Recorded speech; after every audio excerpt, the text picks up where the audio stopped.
Γεια σας παιδιά, σήμερα αύριο θα πάω εκδρομή και πήρα μερικά πραγματάκια να κάνω unboxing και να δείτε τι θα πάρω. Πρώτο πράγμα στη λίστα μας είναι αυτά εδώ τα Cheetos με πίτσα όπως βλέπετε. Ναι, και είναι στρογγύλα. Τα πήρα, είναι πολύ νόστιμο, φαίνονται. Δεύτερο πράγμα που πήρα είναι αυτά. Είναι Oreo Caprice. Φαίνεται πολύ νόστιμο. Είναι σε φακελάκια, δεν είναι Caprice που τα αρπάζεις έτσι. Και πήρε και αυτές τις τσίχλες απλές τις Spring.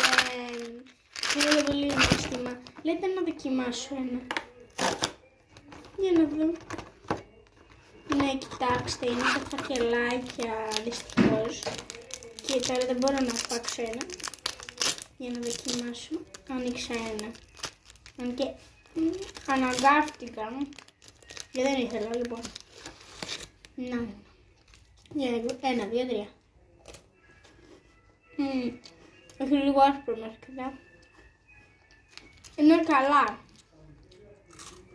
Δεν τρελάθηκα κιόλας. Δηλαδή, και αυτή τους δεν είναι super wow, αλλά είναι ωραία. Θα τους βάλω ένα 8,5 στα 10.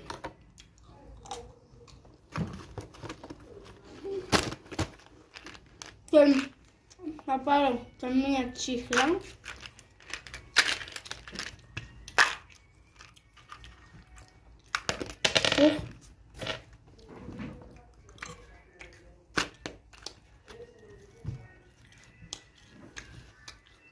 Bye στερινιά, κάντε like, subscribe και να είστε έτοιμοι για το επόμενο shorts.